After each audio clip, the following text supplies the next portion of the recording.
Bun, încă o dată bună seara și bine ați venit la ultimul episod din seria de BIM în România. Astăzi discutăm despre BIM-ul de Hollywood și BIM-ul practic. Ai zice că BIM-ul de Hollywood nu îi chiar așa la modă și nu consumă foarte multă energie, însă chiar dacă arată bine, probabil, vreau să spun că se depune foarte mult efort pentru producție.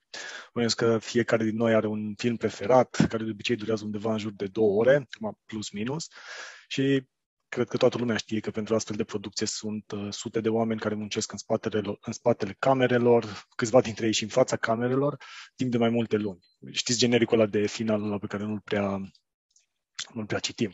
Hai să vedem la ce se referă de fapt BIM-ul de Hollywood, nu filmele de la Hollywood. Se referă în general la argumentele pe care le folosim să vindem BIM. Și în momentul în care discutăm despre să vindem BIM, aici discutăm despre fiecare persoană care ar dori să folosească BIM. Aici mă refer la un arhitect care încearcă să câștige un proiect de la un dezvoltator sau un antreprenor care încearcă să adune toate piesele și să ofere un serviciu mai bun clientului sau chiar un furnizor de servicii BIM sau un consultant BIM care încearcă să ajute proiectul din perspectivele informației. Pentru fiecare din situațiile astea, cerințele sunt diferite și prezentarea serviciului poate să difere destul de mult de la un caz la altul. Și bănuiesc că toate firmele în momentul de față au o pagină de prezentare și ar fi o idee bună chiar pe pagina de prezentare să punem faptul că știm să facem BIM. Da, bun, acum știm să facem BIM e destul de generic și bineînțeles că nu aceasta este abordarea. Însă s-ar putea să fie chiar o companie mai mare care are un departament sau o persoană dintr-un departament de marketing sau vânzare care se ocupă specific de BIM și este o persoană care asta face. Atrage proiecte în care să-i fie integrat BIM. Și acum o să începem pentru discuția asta să mergem pe 2 drumuri, să zic așa, drumul lui Dorel și drumul Anei. Să presupunem că Dorel este doar o persoană de marketing care nu știe foarte multe de tehnic și este o persoană care este strict dedicată vânzării BIM. Din păcate, doar atât face. Abordarea asta ar putea să fie foarte periculoasă pentru că Dorel nu vinde o soluție pentru probleme, ci vinde un panaceu, vinde o lampă a lui Aladin, astfel încât iei BIM-ul, freci BIM-ul, iese duhul și rezolvă problema. Ai o livrare întârziată a unui proiect de instalații, bang, BIM. Nu se corelează disciplinele, bang, BIM. Trec țevile prin pereți, bang, cu BIM l-ai rezolvat și pe astea. Astfel încât e destul de complicat să-i oferi clientului toate aceste lucruri în timp util.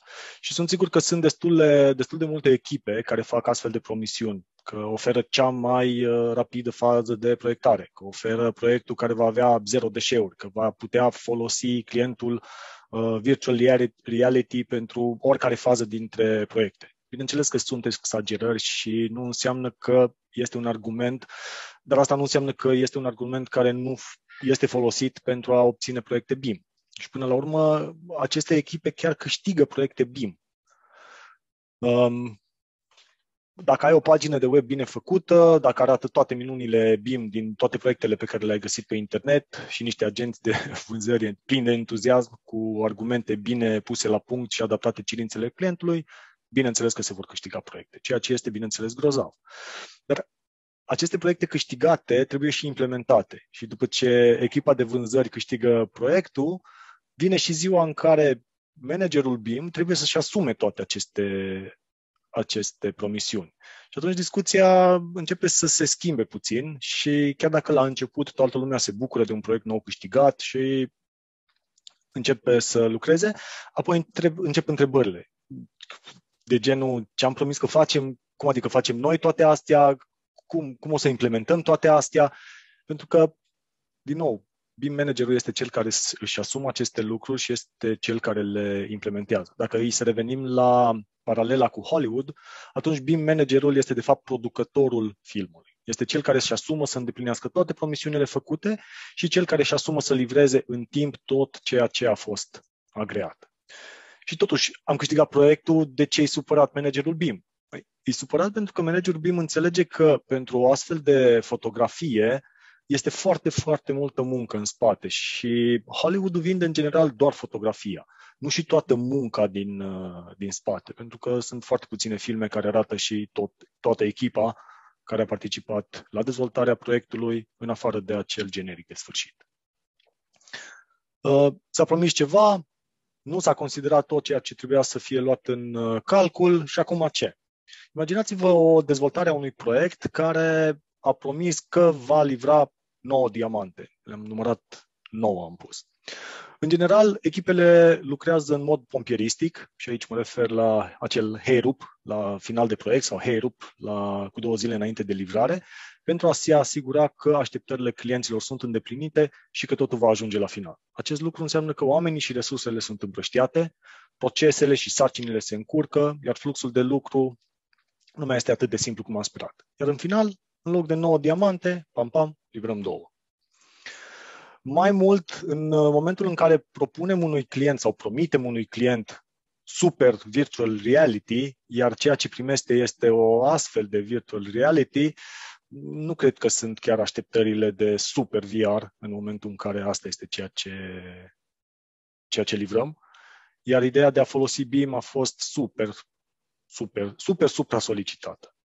Astfel că, având această abordare, cu siguranță nu vom avea clienți satisfăcuți și, bineînțeles, pare evident și de la sine înțeles, dar chiar BIM-ul supraestimat apare de foarte, foarte multe ori. Bineînțeles că ne dorim să continuăm să avem proiecte și să avem de lucru, astfel că întrebarea pentru client ar fi, ok, la următorul proiect facem tot BIM, nu? Bineînțeles. Și răspunsul va fi, da, poate, de fapt, mai bine nu, de fapt, nu, 100% nu. Adică, în momentul în care clientul este dezamăgit, cel mai probabil vom ajunge să nu mai avem alte proiecte BIM pentru noi. Bun, da, atunci hai să vedem cum arată un BIM practic, un BIM pe care, odată ce îl vindem, suntem siguri că îl și putem implementa și putem să-l și folosim și va funcționa așa cum sperăm noi. Până acum am vorbit despre diverse personaje, diversi oameni și diverse entități implicate într-un proiect BIM. Și aici ne referim la un arhitect sau la un antreprenor sau chiar un furnizor de servicii, poate chiar un consultant. Fiecare dintre aceste persoane au o altă agendă în momentul în care discutăm despre BIM. Și hai acum să vedem, să o cunoaștem pe Ana. Ana, care este, din nou, în departamentul de marketing, însă este la curent cu ce implică o strategie BIM practică și știe exact să direcționeze procesul și să partajeze cu clientul informațiile care sunt utile pentru proiect. Informații care ajută la utilizarea practică a BIM și care va fi folosită în mod real pentru implementarea proiectului și pentru a livra ceea ce s-a promis, bineînțeles în timp. Bun, ce înseamnă asta? Aici avem 4 principii sau 4 pași în strategia ANEI. Odată este foarte importantă adresarea de întrebări relevante, și o să avem câteva exemple în cele ce urmează, întrebări relevante pentru proiect, aliniate cu firma, cu ce poate face firma și, bineînțeles, cu ce are nevoie clientul. Și asta ne duce la cel de-al doilea pas sau cel de-al doilea punct, definirea clară a unui scop, cu livrabile relevante, prezentate vizual sau pe cât posibil vizual, mai avem și Excel-uri în anumite situații, relevante pentru client, pentru a putea fi discutate. În cel de-al treilea pas este importantă obținerea acordului clientului pentru implementarea unui astfel de proces în proiectul sau în proiectul despre care discutăm. Și nu în ultimul rând, comunicarea continuă cu clientul și raportarea progresului pentru a-l ține informat și pentru a defini eventualele puncte slabe. Acum, ce înseamnă întrebări relevante? Spuneam că venim cu câteva exemple. Din nou depinde despre cine vorbim, pentru că un arhitect poate avea o serie de întrebări, iar alte roluri, alte întrebări. Pentru un arhitect poate este relevant să știe dacă ar ajuta o experiență VR, adică merită să ne chinuim să facem un proiect în asemenea detaliu încât să implementăm virtual reality? Sau beneficiarul, proiectul, ar beneficia de niște analize de performanță termică, structurală, ceva dincolo de ceea ce este strict cerut de lege? Mai mult sunteți interesați de abordarea unor procese de lucru lean și aici mă refer la sistematizare, la automatizarea unor procese, la creșterea prefabricării anumitor componente și implementarea lor în proiect, este foarte important să adresăm întrebări detaliate. Dacă întrebăm doar, doriți BIM? Sau, uite, un proiect 3D super tare, uite ce bine arată, poate fi folosit VR și noi vă oferim asta, valoarea adăugată pentru proiect este, de fapt nu este niciun fel de valoare adăugată pentru proiect. Un alt rol, putem discuta despre perspectiva constructorilor, care, bineînțeles, are un alt set de întrebări pe care le consideră relevante. Din aceste întrebări ar trebui să reiasă nivelul de informație care este necesar pentru a fi pus la dispoziția clientului la finalul proiectului. De asemenea, este foarte importantă colaborarea dintre discipline. Modelele care urmează, de exemplu, modelele care urmează să fie folosite și dezvoltate, aceleași modele vor fi folosite și pentru execuție și pentru fabricare. Aveți cerințe speciale pentru prefabricare și aici ne referim, pe lângă modularitate, la partea de optimizări. Aveți nevoie de augmented reality sau virtual reality sau mixed reality în timpul execuției. Și aici întrebarea asta poate părea puțin ciudată de a folosi VR în timpul execuției, însă pot să vă spun că sunt firme chiar în România care folosesc aceste lucruri pentru a scurta procesul de aprobare. Și un exemplu pe care l-am discutat recent cu ei, au încercat 2 săptămâni să convingă unul dintre beneficiari că ceea ce livrează este în regulă și este ok. Din telefoane, din mail-uri, din schițe și planșe trimise, n-a înțeles despre ce e vorba, astfel încât 2 săptămâni au avut discuții din astea ping-pong. În 25 de minute, pe șantier, folosind o cască cu augmented reality, au reușit să arate exact cum va arăta biroul lui, unde va fi pusă masa, unde va fi pusă canapeaua, ceea ce 25 de minute a fost cele mai bine investite pentru a obține aprobarea din partea clientului. Dacă este să vorbim despre o altă persoană, de exemplu un consultant, acea persoană care sprijină proiectul, are din nou, bineînțeles, un alt set de întrebări. Avem un model pe care putem să-l folosim, adică intrăm în proiect deja pentru a optimiza procese sau trebuie mai întâi să definim procese? Cum se dezvoltă? Cine este responsabil de o anumită bucățică de proiect? Cine lucrează specific la fiecare rol?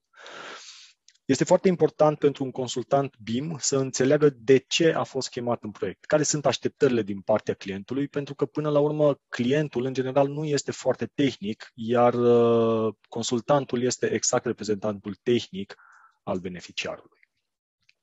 Revenind la Ana, cum stabilește ea în mod clar un scop, și un scop clar, bineînțeles, și cum îl poate transpune vizual?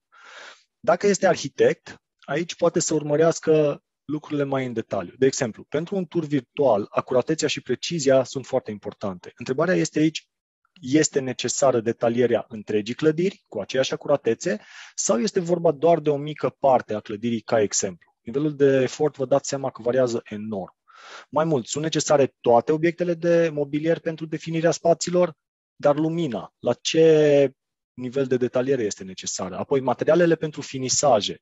Și aici vă pot spune că se consumă foarte, foarte multe resurse, atât resurse de calcul cât și resursă umană, investite pentru a face ceva mai mult decât a cerut clientul, pentru care, bineînțeles, că nu o să fie deloc fericit să plătească. Apoi, în calitate de constructor, așa cum spuneam și anterior, obiectivul principal este colaborarea dintre discipline pentru subvenționarea optimă a lucrărilor. La fel de importantă este optimizarea livrărilor și, nu în ultimul rând, reducerea costurilor asociate cu execuția. Fiecare disciplină trebuie să știe exact când începe să proiecteze, când începe să detalieze, nici mai devreme, nici mai târziu, pentru a putea oferi și pentru a putea aduce valoare în cadrul proiectului. Dacă discutăm despre consultanță, aici ne referim la o listă de scopuri prezentate vizual unui client care poate să nu înțeleagă bine sau pur și simplu poate să nu fie interesat de toată partea tehnică și până la urmă ăsta e și motivul pentru care a angajat acest consultant BIM să-i ofere suport acolo unde este necesar. După ce am adunat toate informațiile, bineînțeles adresând întrebările corecte, este momentul să agreăm ceea ce am discutat. Este momentul să obținem agreementul clientului pentru a putea să începem implementarea proiectului. Aici intervine tehnica de vânzare, agrează și obține acceptul atunci și acolo, adică în timpul ședinței. ar trebui să evităm cu toții să încheiem ședința cu tradiționalul bun, avem tot ce avem nevoie, ne adunăm jucăriile și ne auzim în cel mai scurt timp, o să vă trimitem propunerea printr-un e-mail și ne auzim la telefon și toate astea o să ducă la o grămadă de discuții și ping-pong și o să lungească destul de mult faza de contractare. Folosind platforma, o platformă capabilă, hai să nu dăm nume, Plannerly, Ana poate să invite echipa de proiect chiar înainte de terminarea ședinței și să înceapă colaborarea în cadrul proiectului. Bineînțeles, dacă toată lumea este de acord cu asta, minuta ședinței, cu toate detaliile discutate și agreate, pot fi formatate în PDF, blocate pentru editare și trimise pentru semnare, bineînțeles digital, salvând astăzi o mulțime de ore petrecute trimițând mail-uri și urmărind semnături și așa mai departe. Mi se pare că sună foarte bine și e eficient și în același timp eficace. Am agreat, am semnat, dar totuși clientul vrea să știe ce se întâmplă și cum merg lucrurile. Iar la crearea de rapoarte poate să dureze destul de mult timp și să implice destul de multe resurse. E adevărat dacă nu ai uneltele potrivite. Însă, din nou, platforma Plannerly pentru partajarea actualizărilor folosește un flux de actualizare simplu și continuu, în care echipele care fac modelarea folosesc o tablă Kanban. O tablă Kanban nu ar trebui să vă sperie numele, sunt în principiu 3 coloane de făcut în facere sau în chinurile facerii și terminat, codificată cu culori pe baza obiectivelor și obiectelor care urmează a fi dezvoltate, astfel încât proprietarul poate vedea cât de avansat este proiectul. Posibilitatea de a păstra un set de cerințe ca o listă de sarcini pe care echipele responsabile le pot pur și simplu muta în funcție de progres, stânga, dreapta, unele s-ar putea chiar muta din terminat înapoi în lucru, oferă un avantaj enorm. Partea faină e că actualizările nu sunt doar pentru clienți. Ele pot fi folosite și de echipele de proiect și partajate cu membrii relevanți pentru a informa atunci când există un progres sau o întârziere a proiectului. Bineînțeles, accesul ăsta la informații pentru client nu este la liber, să zic așa, adică fiecare bucățică de informație poate fi controlată și pentru a te asigura că nu ai spus prea multe clientului, așa că nu ar trebui să ne facem griji că știe prea multe. Și apoi, pe măsură ce modelul este aprobat, sper că vă amintiți din primele episoade că modelul se aprobă pe bucățele, nu așteptăm să se termine tot, acesta se publică și poate fi folosit de alte discipline sau procese pentru a face lucrurile mai simple și mai ușor de mestecat. Mai ușor de mestecat mi se pare amuzantă întrebarea cum mănânci un elefant pe bucățele. Și acum, credeți că folosind abordarea descrisă în partea a doua, clientul va fi mulțumit? Eu cred că da. Va fi mult mai satisfăcut având un scop clar, un progres raportat constant și, în final, bineînțeles, un proiect de notă 10. Pentru început, clienții par fericiți, ceea ce e bine, dar cum se compară cele două abordări din punct de vedere al livrabilelor? Dacă în prima abordare am avut o mulțime de resturnări de situații, echipe de proiect smulgându-și părul și încercând să implementeze BIM-ul care a fost promis, în general fără acordul lor, și sfârșind cu un rezultat mediocru, putem vedea clar că s-au promis 9 diamante și am reușit să adunăm 1,5 pe final. Pentru BIM-ul practic, nu am supralicitat, am spus frumos că o să facem ce o să facem, am cuplat totul cu o comunicare constantă a progresului pe măsură ce dezvoltăm proiectul, am definit niște scopuri clare, intenționate, o abordare specifică cu scopul definit, am promis 3 diamante și în final am livrat 3 diamante. Oare acum dacă am întrebat clientul, ok, la următorul proiect folosim tot BIM? Credem că răspunsul va fi da. Care e morala poveștii de astăzi? Care e morala seriei, de fapt? Așa cum spun englezii, e o vorbă foarte faină, always kiss. Keep it stupid simple. Păstrează toate lucrurile cât de simplu se poate. Mai puțin înseamnă mai mult și, în general, ar trebui să fie preferată calitatea în locul cantității. Am găsit recent pe internet o chestie foarte faină, spunea că compania noastră livrează 3 tipuri de servicii, de calitate, ieftine și rapide, dar poți alege doar 2 dintre ele. Așa că o supralicitare nu cred că ne duce niciunde. În concluzie, asigurați-vă că întrebările pe care le adresați în perioada de contractare sau în perioada de, să zic așa, vânzare a proiectului din partea noastră adresăm întrebări relevante și legate clar de activitatea companiei. Scopul trebuie să fie clar definit, astfel încât clientul să îl înțeleagă și să-i fie clar de la bun început. Pentru dezvoltarea proiectului ar trebui reduși la minim timpii administrativi, folosind Kanban, folosind platforme integrate, folosind colaborare directă între programele care sunt folosite. BIM-ul, din nou, nu este un program, este un mod de lucru, iar programele în sine sunt o uneltă, la fel ca și BIM-ul în sine, nu este scopul. Și, foarte important, raportați continuul progresul pentru a asigura satisfacția clientului. Și nu neapărat doar satisfacția clientului, ci și satisfacția echipelor care lucrează, pentru că dacă identificați ceva ce nu merge bine și raportați din timp, se poate foarte simplu și ușor remedia. Mult mai simplu decât să ascundem toată treaba sub preș. Domnul academician Mateescu spunea că nu există proiecte mari sau proiecte mici, există doar proiecte bine făcute sau proiecte prost făcute. Cu asta am încheiat seria noastră de BIM în România.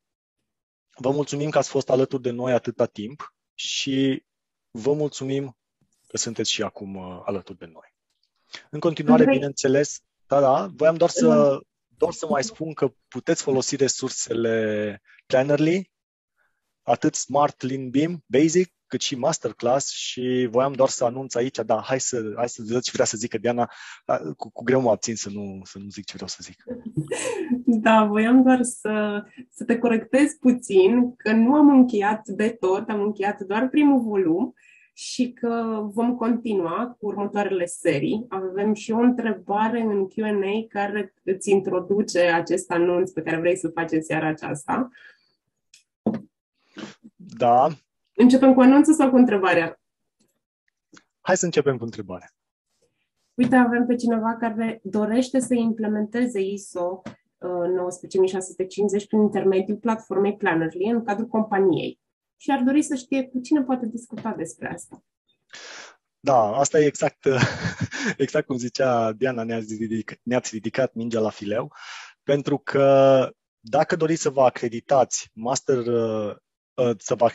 Smart Lean BIM, adică în cadrul platformei, putem să vă oferim suport. Această acreditare nu o luați ca pe încă o diplomă pe care să o puneți undeva pe un perete sau într-un sertar sau să o arhivați, ci vă oferim suport pentru implementarea platformei și vă oferim suport pentru implementarea unui proces BIM as lean as possible.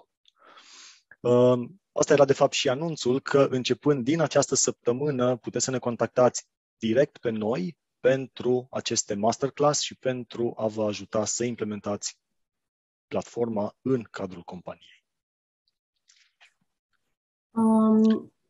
Eu aș vrea să răspund aici în chat cu un link, tot de pe Plannerly. De asta ziceam volumul 1 mai devreme, pentru că este doar în engleză pentru moment, dar urmează și adaptarea în română, bine?